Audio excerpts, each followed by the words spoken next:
Hi guys, TotallyDubbed here, and today I'm doing a video review on the Razer Opus. Now, who knew Razer made active noise cancellation headphones? So when THX actually approached me and said, we've got some noise cancellation headphones out, I was just like, what?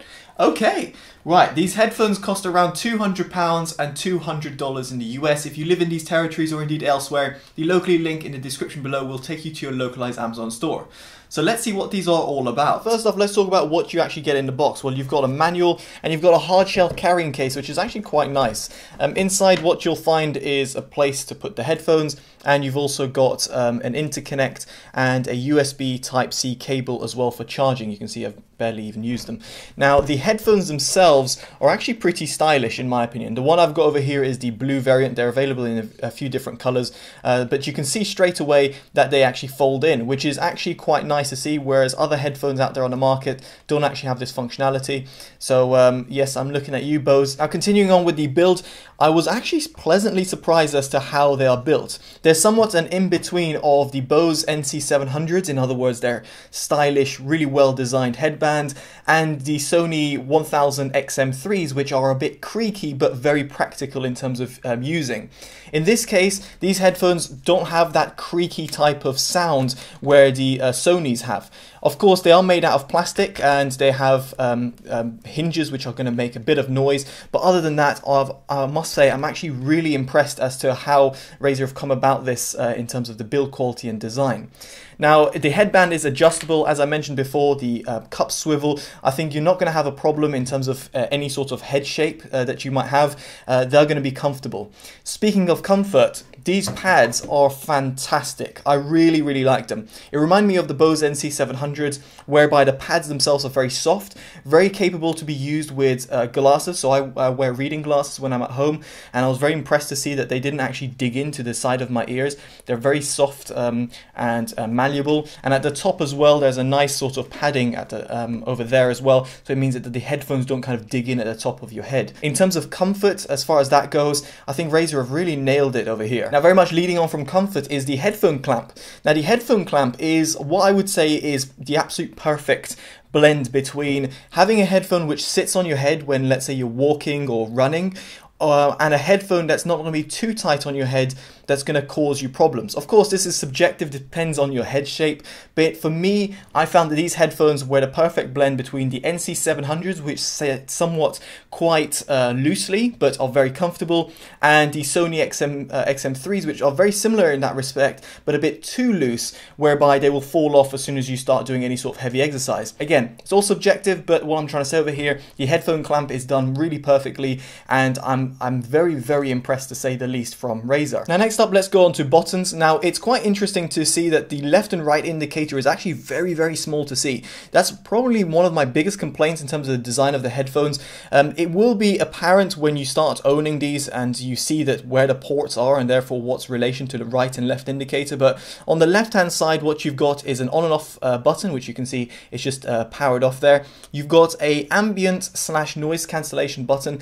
Now, what I like about this is that you can toggle on and off ANC very easily, and you get a little audible cue when you enable or disable that. Now, what I don't like is the fact that when you want to enable ambient mode, you have to press and hold this button. The Sony XM3s, for example, you press and tap like this, whereas the Bose, you just press a button and it goes into ambient mode. So I would have liked it so that you pressed it and it just did it, rather than have them press and hold it, because I don't know where in terms of that situation will be useful. But anyway, that's a Razer's design. Over here you can see a jack for auxiliary connection and USB Type-C as well connection for connecting up the headphones to charge. Now, speaking of charge, it'll take around 1 to 2 hours to charge. In terms of battery life with ANC, they give around 25 hours, and I must say in the time that I've actually owned these, I didn't have to charge them once, other than when I got them out of the box. So I must say the battery life is really impressive and is somewhat comparable to the other headphones on the market. Now, on the right hand side, you've got buttons plus and minus, as you might expect does the volume, and then you've also got the middle button, which is like a multifunctional button: play, pause, double tap to go next, triple to go previous, and you can answer and receive calls as well. So next up is the app, which I must say I'm a little bit disappointed in. I would have expected Razer, of all companies, to actually kind of better their app, because it's pretty simplistic. Literally all you can see over here is pretty much what you get. You've got basic equalization, you haven't even got a battery indicator, I mean you haven't got a percentage. Of course you can see this via Android. In my case, if I hold down the Bluetooth button, it will give you a percentage. But this doesn't quite correlate with the battery indicator. And then the actual app equalization, I would have just liked a little bit more options, a little bit more customization. What I would suggest is the THX profile. The rest of them seem pretty off in my opinion. At the top right, it will give you the ability to rename the Razer Opus, and you got the auto shut off, which you saw before it shut off a little while. And then you've got autoplay and resume, which is great because what this means is that when you take the headphones off your head, they will pause music, and when you put them on, they will resume. As the name would suggest, if you don't like that, you can disable that, and that's great. In terms of the auto shut off, yes, that can also be disabled, so you can turn it off altogether or adjust it as you can see over here. On a final note about the app, I will say that when I did get the headphones, I had a firmware update. It took pretty much around 40 minutes to update, and at which point I had to leave my phone like this, connected to the headphones. That's a very long time. I think Sennheiser were plagued with that type of update as well, but something I just thought to mention. Now let's talk about performance, which is of course the most important part of this review. How are these $200/$200 headphones? Well, first off, call quality. In comparison to the NC700s, which are by far the class-leading headphones or Bluetooth device, shall I say, when it comes to call quality, the Razer don't really compare. In my opinion, they're somewhat comparable to the Sony WH-1000XM3s. By that I mean they have a kind of muffled-ish sound, and it's somewhat impacted by the ambient sound. In other words, if you are in a busy environment, the Razer Opus are going to struggle. And therefore, if you're taking a lot of calls, then you might want to consider just spending more money. It is £100 more, $100 more for the NC700s, but they are by far, far better in terms of handling calls and in terms of getting your voice clearly and also cancelling out the sound around you so that your voice comes out clearly to the recipient. Now let's move on to noise cancellation. Now here is where I was absolutely kind of blown away and surprised as to how good these headphones did, specifically because it's Razer's first noise cancellation headphones as far as I'm aware, and it really surprised me as to how well they perform. Now in terms of noise cancellation, I did various tests as I normally do. So for example, the airplane test, where you've got a lot of background humming sounds, the Razer Opus actually did a great job at cancelling those low-end sounds. In fact, they were so good that it really did compete with the Bose NC700s and the Sony XM3s, which are the best or some of the best noise cancellation headphones on the market. Moving on from there, I went to like mid-range. So in other words, people talking in the background where there's a lot of different changes and where noise cancellation headphones traditionally kind of struggled with that. And of course, with technology has moved on and with noise processing, with chips that are built into these headphones nowadays, they have been able to deal with that mid to high-end frequencies. And in this respect, the Opus did a good job. It didn't do as well as the Bose NC700, nor as well as the Sony XM3s, which by far lead the way in terms of cancelling out mid-range tones. But in this respect, the Razer Opus did a great job. And given though it's around £50 cheaper, or $50 around cheaper than the other headphones that I've mentioned, these are the best in terms of noise cancellation in that mid-range department. And then moving on to the highs, where it's even harder for noise cancellation headphones to deal with. Here, they were comparable to the Bose NC700s, but the Sony XM3s and why they are kind of still, in my opinion, still the best noise cancellation headphones out there is because they were able to deal with the high-end frequencies extremely well, whereas the Razer Opus somewhat struggles. So all I'm trying to say over here is that the overall noise cancellation is actually really impressive. In comparison to other £200 or sub £200 headphones, these are by far the best I've come across, and that's coming from someone who's heard over 500 different audio related devices. So in my opinion, the Razer Opus does a fantastic job in the noise cancellation department. If you want better noise cancellation, you simply have to spend more money on the Bose NC700 or the Sony XM3s, or let's say the Nuraphone headphones. And now we move on to sound quality. Now in the past, if Razer are aware of my channel, they would have seen that I absolutely slammed them when it comes to audio quality on some of their headsets in the past. Here, this couldn't be any more the opposite of what I actually made out from what Razer have done in the past. These headphones sound spectacularly good.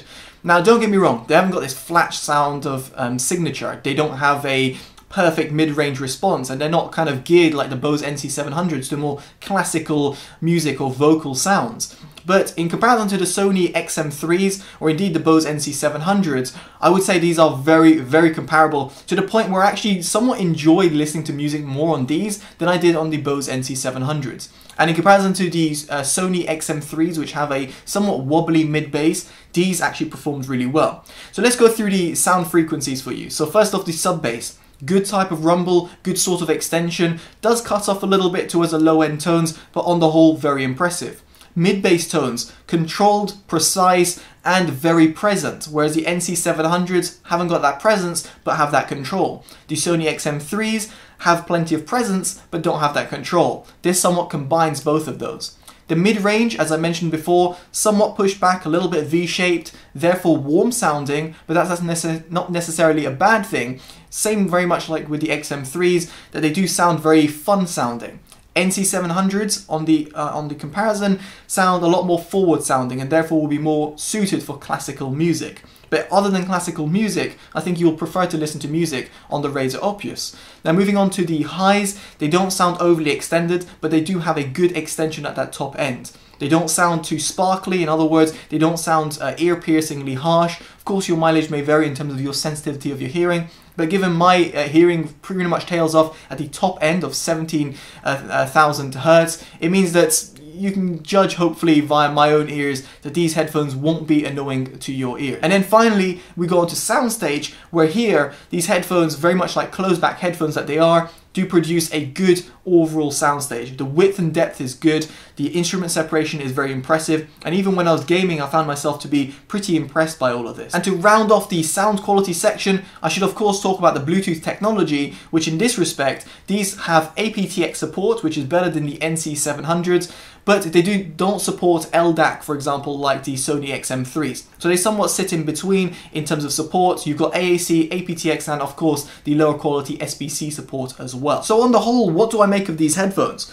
Well, quite honestly, I am very much blown away. I did not expect this to come from Razer. I truly expected a somewhat average performer, and it's pretty highly priced, which is normally what you might associate with Razer's older products.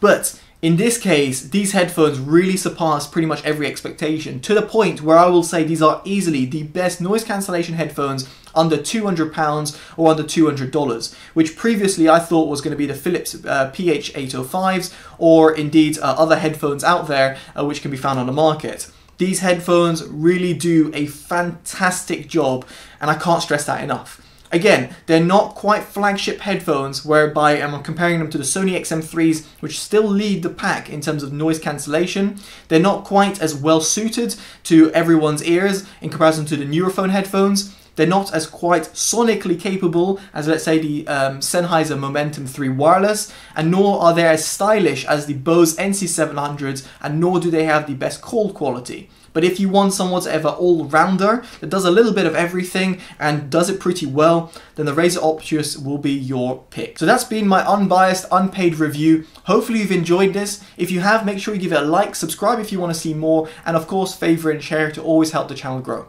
Alright guys, I've been Totally Dubbed. Take care, and bye-bye.